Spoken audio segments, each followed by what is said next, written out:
Want to say good morning, everybody. Welcome to beautiful Tower City. My name is Ahmad Crump, in-arena host for the Cleveland Cavaliers over at Rocket Mortgage Fieldhouse. It is my pleasure to serve as the MC for today's press conference.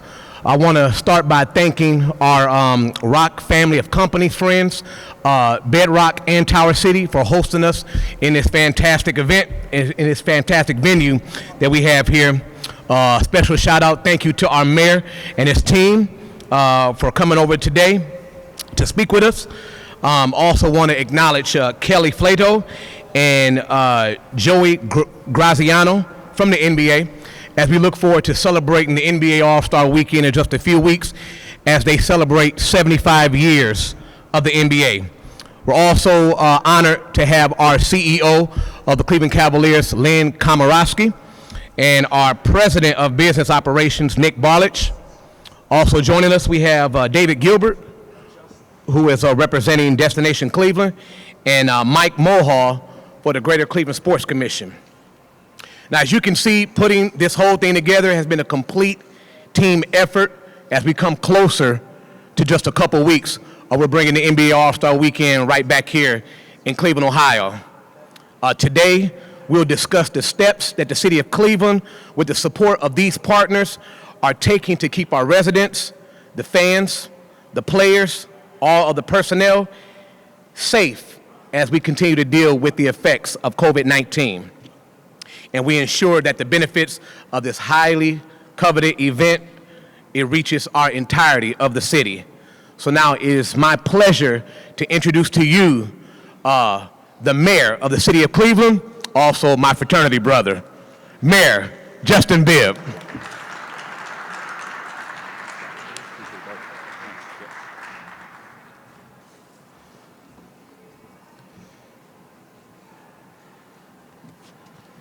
Good morning, good morning. Looking out at the basketball court there, Len, you have to tell Coach Bickerstaff I'm ready to suit up here in a little bit, okay? Thank you for joining us here today. I want to just take a few moments to thank the leadership from the Cavs and the NBA who have joined us here this morning. Also, our CEO of CMSD, Eric Gordon, as well too.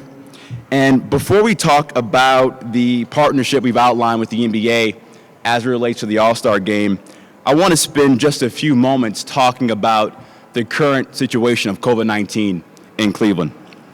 While we are seeing a slight decrease in COVID-19 cases throughout the city, the vaccination rates in our city are still too low. Only 46% of our residents are vaccinated. And frankly, that is not good enough. Our administration has set a broad goal of making sure that 60% of all of our residents are vaccinated by the end of the year. And today's forthcoming announcement will be a good step in the right direction for us to achieve that goal long term in our city.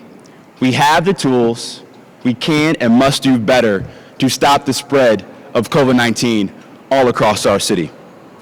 As Ahmad mentioned, we are weeks away from hosting the NBA All-Star Weekend, where we'll have visitors from all across the world coming to our fair city of Cleveland, Ohio. From February 18th to 20th, our great city will become the center of the basketball universe as we host the league's premier mid-season event during its 75th year anniversary. And as a basketball junkie, I'm really excited that our city will be hosting this year's All-Star festivities. Hosting an event of this scale allows us to showcase our city to tens of thousands of fans from all across the world to see the greatest basketball players on the planet play right here in Northeast Ohio. NBA All-Star will be an economic driver to help business recover from the impacts of the pandemic, and this is the boost our city desperately needs as we try to build the most inclusive comeback we can coming out of this COVID-19 pandemic. The Cleveland Sports Commission estimates that the NBA All-Star Weekend will have about $100 million of economic impact in Cleveland based on previous data we've seen from other host all-star cities from across the country. And while we are excited to host this global event, the health and safety of everyone connected to NBA All-Star 2022 in Cleveland is a top priority for my administration because we want to ensure that everyone involved has the best experience possible, in addition to avoiding any unnecessary strain on our local health systems.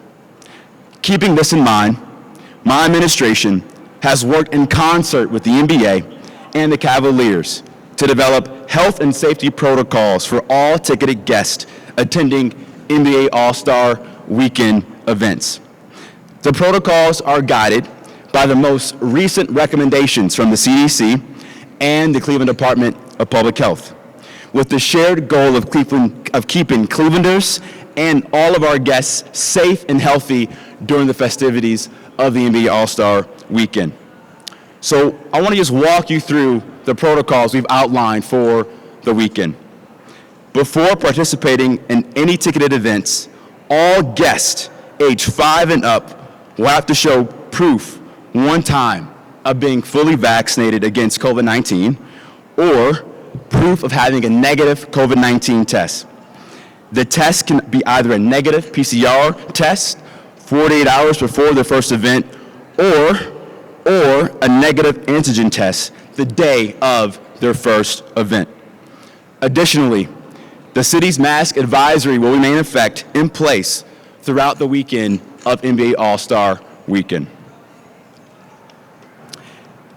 As part of our COVID-19 task force as well, we have made it a key goal of my administration to boost vaccination rates, boost boosters, but also increase the public education of the importance of getting our residents vaccinated all across the city. And this must be an all-hands-on-deck partnership between not only City Hall, but key community leaders across our city and across our region. And I'm here to announce that the NBA and the Cleveland Cavaliers are joining my administration to support that effort. First, the city's public education campaign will feature NBA and Cavs players, coaches, and legends. We will have special incentives for you to get your vaccine or booster, including all-star tickets, merchandise, and special autographed items, tickets to Cavs games, and more. Additional financial donations, resources, and support to aid citywide testing and vaccine efforts will also be included as part of this partnership. Through our work with the NBA and the Cleveland Cavaliers, they have agreed to donate over 10,000 rapid antigen tests and over 25,000 N95 masks to the citywide COVID task force for distribution to schools and community-based organizations. In addition, the NBA has agreed to give a financial contribution of $100,000 to the Cleveland Foundation's Funders Collaborative to support our COVID-19 recovery efforts as well too. We will also be working with the NBA and the Cleveland Cavaliers to do pop-up vaccination clinics in the hardest hit neighborhoods across Cleveland to make sure that our communities, particularly our communities of color, get vaccinated and get boosted so we can stop the spread of COVID-19. That deserves a round of applause, I believe.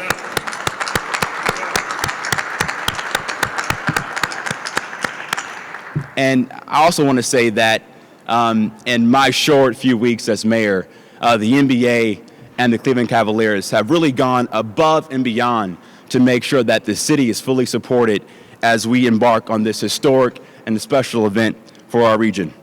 Beyond these health and safety measures and contributions, the NBA, as well as the NBA Players Association, are dedicated to leaving a lasting economic and social impact that extends beyond February's events and will help contribute to our city's economic recovery moving forward. The NBA, as well as the Cavs, have agreed to donate more than $3 million in contributions and resources and support to Greater Cleveland and the HBCU community as well, including 2 local organizations that will be honorary captains for that special event. The NBA has also agreed to create 2 new Live, Learn, and Play centers at the Boys and Girls Club of King Kennedy and the Cudell Recreation Center. They will also support the Greater Cleveland Food Bank and the Kids Book Bank Cleveland and thousands of children and families in the area through their NBA Cares Day of Service. In addition to that, this spring, the league will return to Cleveland to support additional programming for youth all across our city as well, too.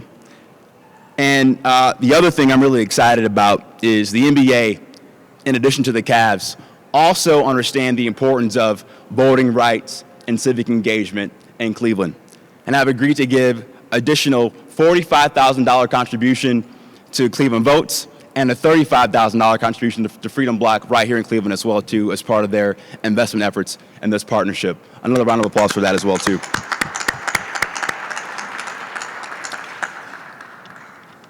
Again, this is just one example of how critical it is to have intentional public-private partnerships in our city.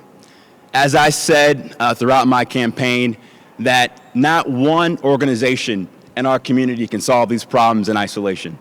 And this partnership is going to go a long way to make sure we can have an inclusive comeback coming out of this pandemic, but also make sure that the benefits of economic development across our city are broad-based. So again, I'm just so excited to welcome the NBA to Cleveland for the NBA All-Star Game in a couple of weeks. Cleveland is open for business. I'm looking forward to a great event. Thanks so much. Now I'm going to have my dear friend, President and CEO of the Cavs, Lynn Komoroski, join me on stage. Lynn.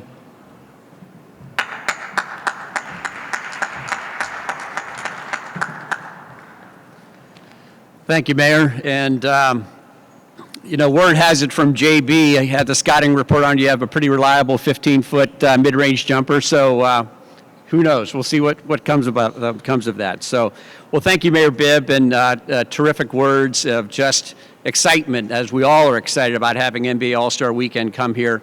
And the one thing that's been emblematic of our community is how we come together, how we work collaboratively to bring these events, to optimize them for our city, for our community, and put our community in the best light in terms of as we present our city to the world. And it has taken a village as far as this goes. So as you just heard from the mayor, working in conjunction with our city, with Cuyahoga County, Destination Cleveland, the Sports Commission, Velocity, which has been a major effort under David Gilbert's leadership with the Sports Commission and for all the various events you've seen take place here, the Downtown Cleveland Alliance, our local health and medical experts, and then many other community partners such as the Greater Cleveland Food Bank, the Boys and Girls Club, and many others in making this happen. And the collaboration, which has been now, again, a consistent theme, is our ability to take these top-tier events and execute them at such a high level, at the highest levels, is now becoming a trademark of our community as a whole. And a very special thanks to our partners at the NBA, and Kelly and Joey are here, representative here today of the league, and our Commissioner Adam Silver and Deputy Commissioner Mark Tatum. But they have looked at this event with the theme of how do we put Cleveland in the best possible light? Looking at the international stage that we have here, how do we look at every aspect of this, whether it be in terms of impact, whether it be community impact, from a diverse and inclusive impact end, and we can tell you there has been no better partner in terms of looking to do that and making that happen. And the other aspect of this as well, and we work with the Sports Commission on so many events over the years that have been, fortunately, many of them at Rocket Mortgage Fieldhouse, and just brings to mind the 2007 NCAA Women's Final Four, which is a great event, right? It's a great event, but the theme of that is, the Sports Commission worked in conjunction with the NCAA and ourselves about how to take that to the community on a broader scale basis, to the point, and we're fortunate enough to have the Final Four coming back here again. They changed their whole bid process to incorporate many of the elements that the Sports Commission put together, and took those to be a new standard of operation. And that's just something to say here is we feel very confident in working in conjunction with all of those community partners we talked about, that this will set a new standard as far as community activation, engagement, and legacy for any NBA community at hosting a game. So we know we love to set new benchmarks here in Cleveland. We're pretty confident that we're going to be able to do that here. We have a lot of execution ahead, but incredibly exciting times as far as that goes. And as the mayor noted, in terms of impact, You know, this event is another one of the great gems or jewels of impact in terms of working together in terms of economic impact. As the mayor noted, over $100 million of economic impact expected here through all the various events and activities. But the other part of it, well, is this is the unique nature of the NBA. So when you think about the two most widely played team sports in the world, you have soccer and basketball. And in soccer, you all know, you've heard of the English Premier League and La Liga and League One and Bundesliga. There's some great super leagues out there in terms of soccer. There's one super league in basketball, and that's the NBA. In fact, our own G League, the Cleveland Charge, it's the second best basketball league in the world, which plays over at the Wolstein Center. If you get a chance to come on out, have a game here tomorrow at 11 a.m. So it just speaks to the lens that it provides. So this game, these events, these activities will be televised in in 215 countries and territories worldwide.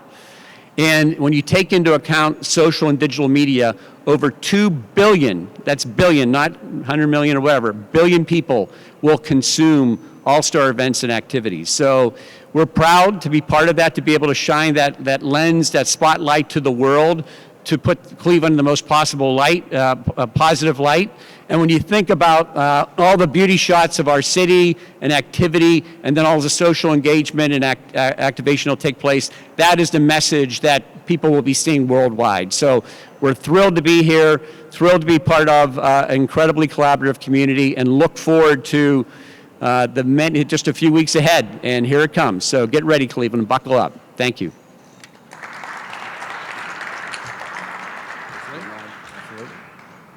Thank you, Lynn.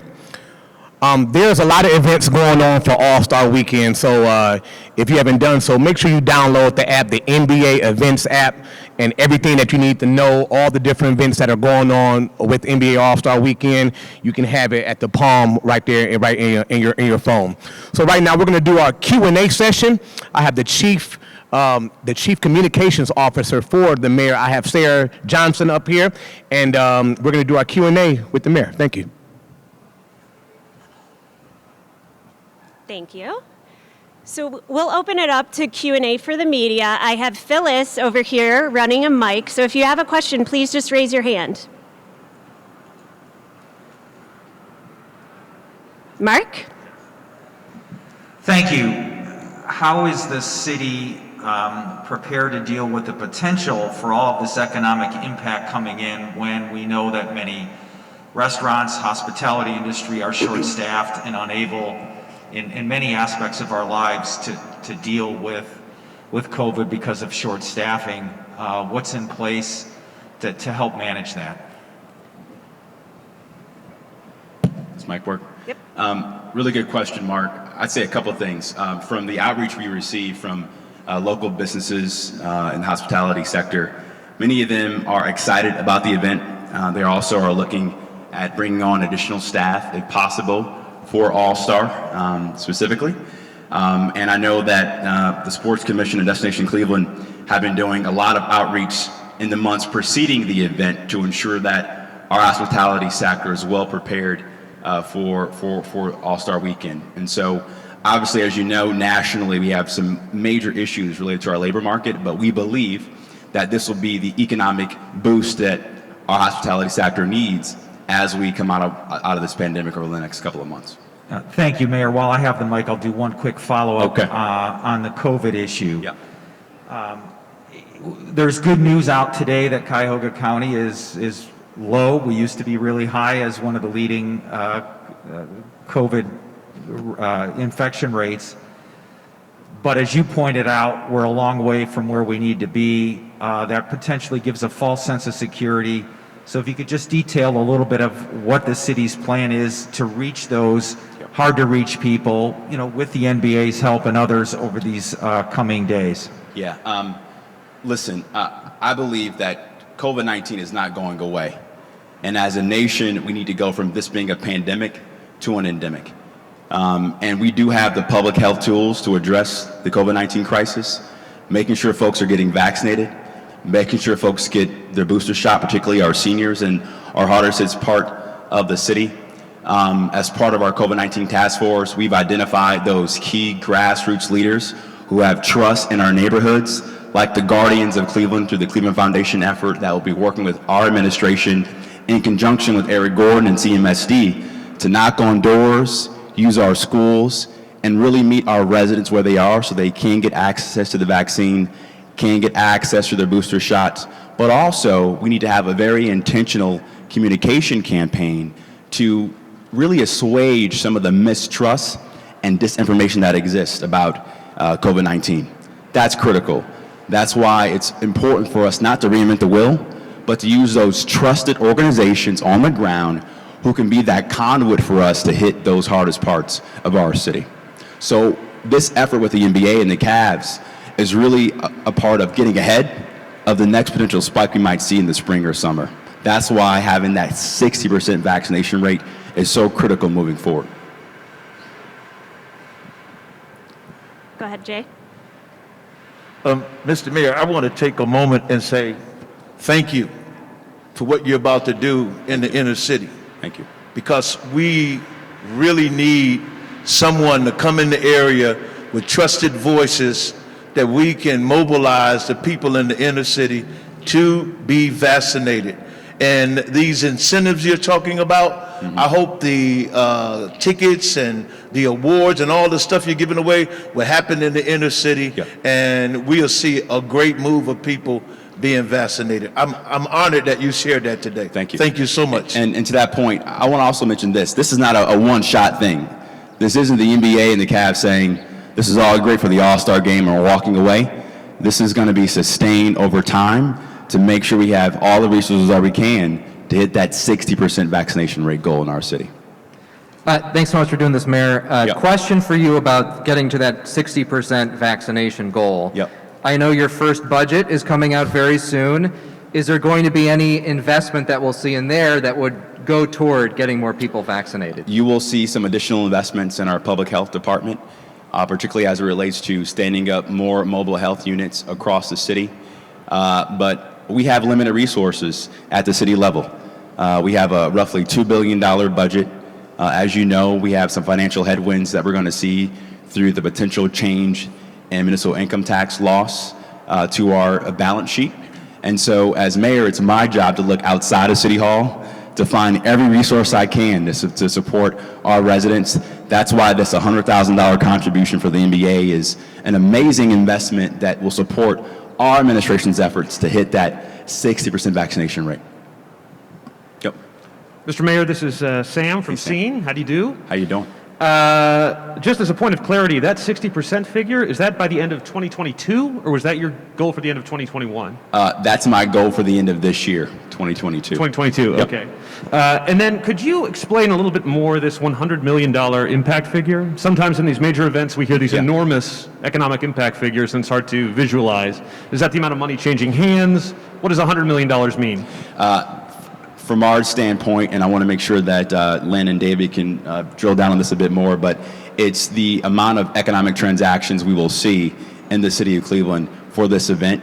But also, you think about the cascading effect of other restaurants, catering companies, et cetera, that have access to additional contracts they wouldn't have had without the NBA All-Star Game. The other thing I want to mention is this, and David knows this very well. The ability to draw these types of events only creates more long-term potential to create more economic energy if we can have more large-scale events in the city long-term. And it's important that we show the city and show the nation that Cleveland's open for business, and it's important that we ensure that this is a great event for everybody in our region. David, you want to talk more about the drill down figure around $100 million, or Lynn? Just 2 points. It's based on past studies. That's an estimate of outside dollars spent in our community that wouldn't otherwise be spent. No multipliers. And then, of course, when you have multipliers that the mayor spoke of, even higher. Also, Sam, important to note, we are hiring a third party from out of market to do an economic impact study in conjunction with MBA, and we'll make that public when it's done. Mr. Mayor, right here. Oh, sorry, Harry. That's okay. It's like the voice of God coming down right quick. Thank you, sir. Yeah. I wanted to talk about security. Cleveland has done a great job with the NBA championship, with the RNC and other venues and events. With 2 billion eyes on Cleveland, there is a prime opportunity, I hate to put it that way, for others to make mischief. What kind of security measures have you got in place that you can talk about to make folks in the city of Cleveland feel secure they can come and enjoy, and the city can be spotlighted and highlighted in a positive way? Well, I would say I want to just give a special recognition to my interim chief of police, Wayne Drummond, as well as our chief of public safety, Kerry Howard. They've been working around the clock since we took office to ensure that all the right safety protocols are in place. And we will also have Homeland Security Intelligence working with our safety forces to ensure that everybody in the city is well protected. Also want to say this, we will also make sure we have the right level of patrols in our neighborhoods. That's critical, all right? And I want to make sure that members of council and our residents know that we will not detract from making sure we have good representation and good visibility in our neighborhoods as well during the weekend of the All-Star Game. Thank you, Harry.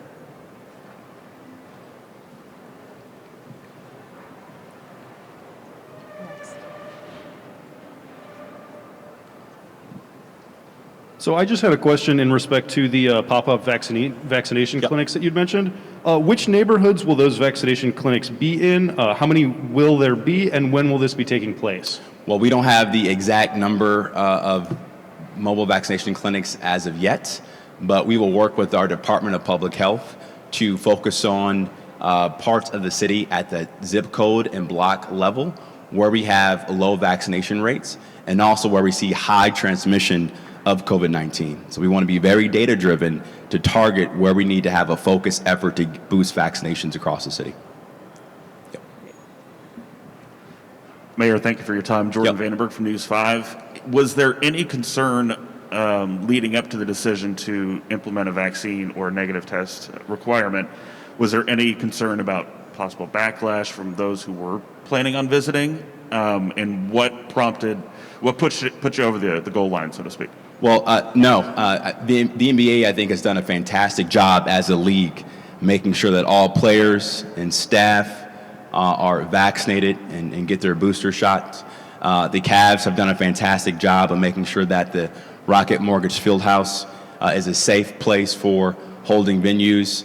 Before taking office, I had very close conversations with leadership at the Cavs to talk about any preliminary things we should be doing as a city, whether it be masking inside the stadium, and we also wanted to kind of coordinate around our mask advisory as well too. And so we believe that we want to make this a safe event for our guests, but also protect the safety and health of our residents too at the same time.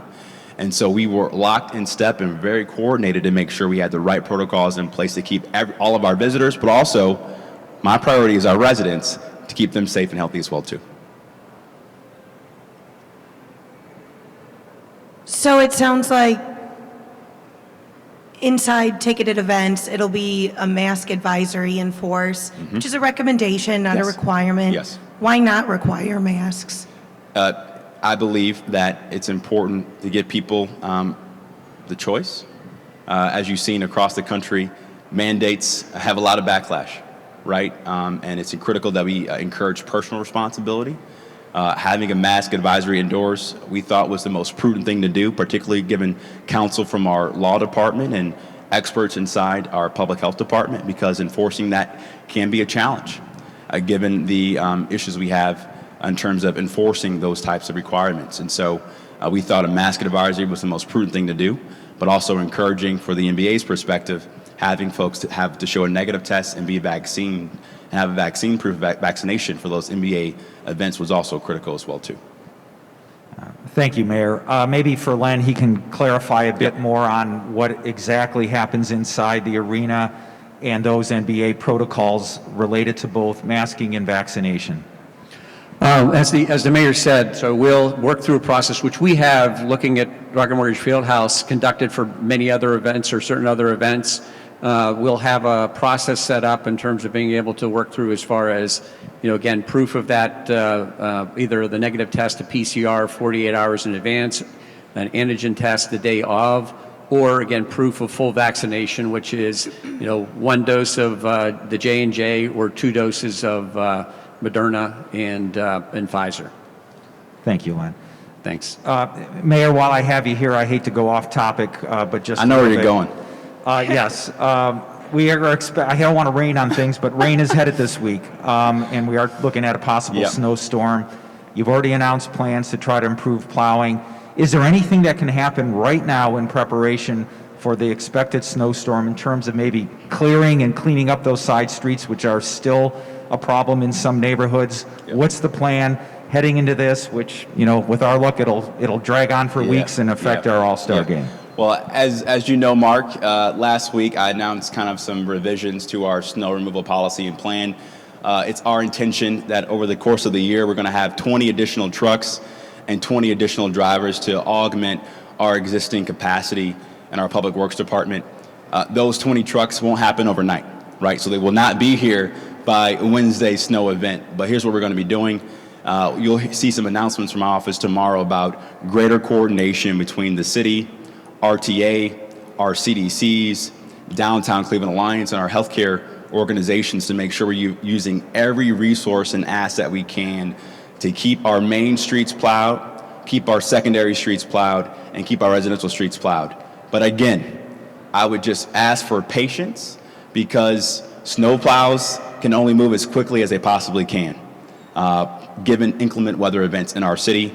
As a matter of transparency, we announced a snowplow tracker on our city's website, but we will do everything we possibly can to keep our streets safe in the event of a major storm later this week.